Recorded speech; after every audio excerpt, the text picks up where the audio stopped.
오늘 본문은 요셉이 애굽의 총리 되시는 때는 결정적 배경이 되는 장면으로 요셉이 바로의 꿈을 해석하고 그 대비책을 제시하는 내용입니다. 즉 요셉은 바로로부터 꿈의 내용을 듣고 애굽의 점술가나 연인들과 달리 즉시 명쾌하게 해석하고 그 대비책까지 제시함으로써 마침내 애굽 총리의 지위에 오를 수 있는 발판을 마련한 것입니다. 한편 본문은 애굽 궁중에서 일어난 사건이지만 창세기를 읽는 1차 독자인 출애굽한 이스라엘 백성들, 즉 광야와 가나안 정착기를 지나며 정체성을 형성하던 공동체에게 매우 중요한 신학적 메시지를 전하고 있습니다. 먼저 하나님이 주권 아래서의 역사를 이해한다는 것입니다. 즉 본문에 나오는 분명과 기근은 우연이 아니라 하나님이 하실 일로 해석된다는 것입니다.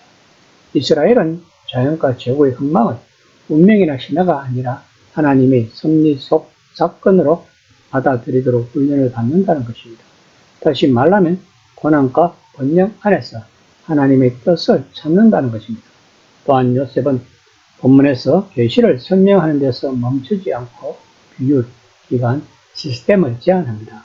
이는 이스라엘의 공동체는 말씀을 듣는 공동체일 뿐만 아니라 말씀을 구조로 구현하는 공동체여야 함을 배운다는 것입니다. 그리고 본문은 청지기 경제관을 계시하고 있습니다.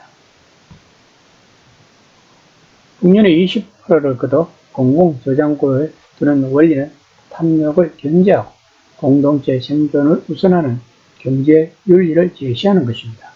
이는 이스라엘이 11조 안식년, 기념과 같은 제도적 나눔을 통해 요셉을 모델로 역사에 새기게 된 것을 알 수 있습니다.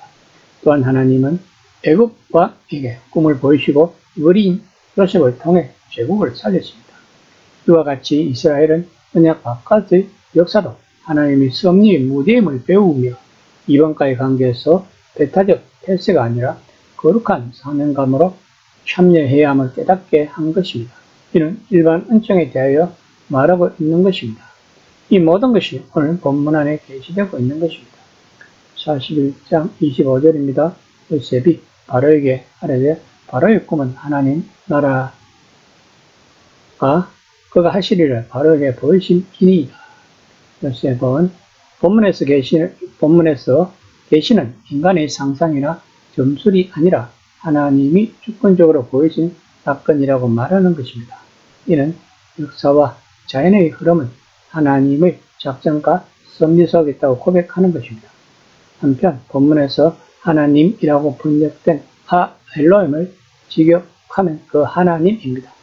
요셉은 바로가 평소 생각하고 있던 일반적 신을 가리키는 하나님 엘로힘과 구별하기 위해 그 하나님이라는 차별적 표현을 사용했습니다. 요셉은 그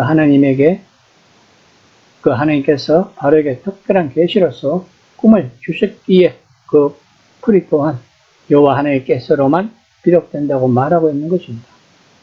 26절에서 31절은 두 가지 꿈은 하나인데 곧 7년 풍년과 7년 풍년이 연이어 되겠다는 해석을 하는 내용입니다.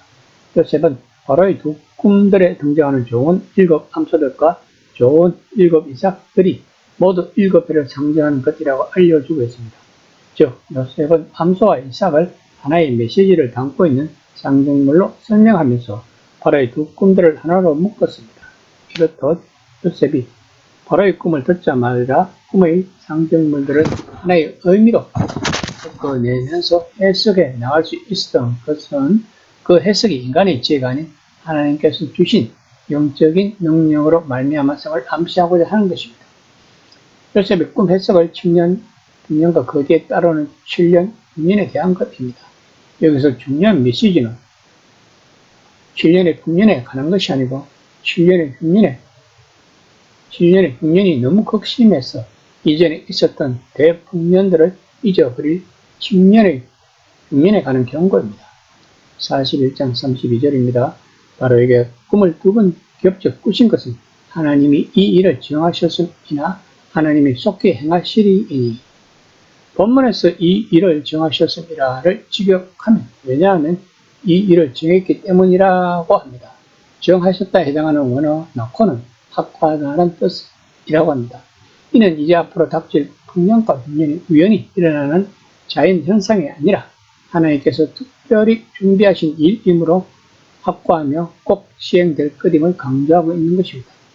그러나 요셉이 이러한 끔찍스러운 대풍년의 재앙이 속히 올 것이라고 강조하는 것은 애굽 사람들로 하여금 다가올 재앙 때문에 그들의 삶을 포기하게 하려는 데 목적이 있는 것이 아니라 오히려 준비하고 대비케 하려는 데 목적이 있다는 것을 알 수 있습니다. 또한 본문에서 하나님이 두 번이나 반복적으로 서술된 것은 이 일을 주관하시는 주체인 하나님을 강조하기 위한 것입니다. 즉, 바로 이 꿈대로 앞으로 이루어지게 될 7년의 풍년과 7년의 흉년 등 1년의 사건들은 모두 바로 그 하나님, 즉 여호와께서 계획하셨고 여호와께서 행하신다는 사실이 본문에서 거듭 강조되고 있는 것입니다. 33절에서 36절은 해몽을 마친 요셉이 7년 흉년에 대한 지혜로운 대비책을 제시하는 내용입니다. 만약 바로에게 주신 꿈이 심판에 대한 경고였다면 해결을 촉구하였겠지만 환난에 대한 경고였기 때문에 피할 길을 가르쳐 주시는 것입니다. 요셉은 바로에게 명철하고 지혜 있는 사람, 즉 사물에 대한 정확한 식별력과 상황에 대한 예리한 통찰력을 가지고 위기에 대처해 갈 수 있는 능력을 가진 사람을 택하여 애굽 땅을 다스리게 하라고 바로에게 권면합니다. 일개에서 출신 이방인이 일국의 왕, 그것도 신으로 추앙받는 바로에게 명령을 하다시피 한다는 것은 감히 상상도 할 수 없는 일일 것입니다. 이처럼 하나님은 낮은 자를 택하셔서 높은 자를 부끄럽게 하시고 약한 자를 택하셔서 강한 자를 부끄럽게 하시는 분이시기에 이 시기에 아무도 이런 하나님 앞에서 자신의 권세나 능력을 자랑할 수 없다는 것을 암시하고 있는 것입니다. 바울 또한 고린도전서 1장 27절에서 28절까지 이런 사실을 명확히 하고 있습니다. 한편 7년의 풍년기간 동안 수확량의 5분의 1을 거둔다는 것은 평소보다 약 2배에 해당하는 것이지만 풍년기간 동안의 수확물이 많았으므로 백성들에게 큰 부담은 없었을 것입니다. 그리고 거두어들인 5분의 1은 바로의 군의와 통제 아래에 두어 각 성에 저장할 뿐만 아니라 그것을 지켜야만 1년 해의 풍년에 멸망하지 않는다고 바로에게 강조하고 있습니다. 이것처럼 풍년의 5분의 1의 원리는 공동체적 절제와 비상상태에 대비하는 영성을 일렀을 뿐만 아니라 이후 11조, 안식력, 기념과 같은 제도적 나눔과 휴식, 명령을 실천할 신학적 토대가 되었던 것입니다. 또한 곡식 저장과 분배의 목적이 땅의 기근으로 망하지 않게 하는 데 있음을 배우므로 개인 축적보다 공동체 생존을 우선하는 윤리가 형성됨으로 인하여 구제, 나눔, 약자 보호가 신앙의 핵심 실천으로 자리 잡을 수가 있었던 것입니다. 36절에서 망하지 아니하리라에서 사용된 단어는 자연적인 죽음을 나타내는 동사 무트를 쓰지 않고 하나님의 율법을 어긴 자에게 가해지는 형벌적인 죽음을 주로 나타내는 카라트를 사용한 것은 바로가 요셉의 의견을 거절할 경우 애굽에 닥치게 될 시험이 하나님의 심판으로 바뀌게 될 것이라는 경고입니다. 따라서 원어적으로 볼 때 요셉의 이 말은 단순한 제안이 아니라 반드시 받아들여져서 실행되어야만 하는 요구였던 것입니다. 이처럼 일개 죄수의 신분에 불과한 요셉이 바로에게 이와 같이 애굽의 암날에 대해 엄중하게 경고할 수 있었던 것은 그의 해석과 대안이 자신에게서 나온 것이 아니라 하나님으로부터 받은 것이기 때문이었을 것입니다. 이는 요셉이 한번 말씀하신 것은 반드시 성취하시는 하나님에 대해 굳건한 신뢰와 믿음을 가지고 있었기 때문입니다. 바울 또한 빌립보서 1장 14절에서 하나님을 신뢰하는 자만이 세상에 대해 담대할 수 있다고 말했습니다.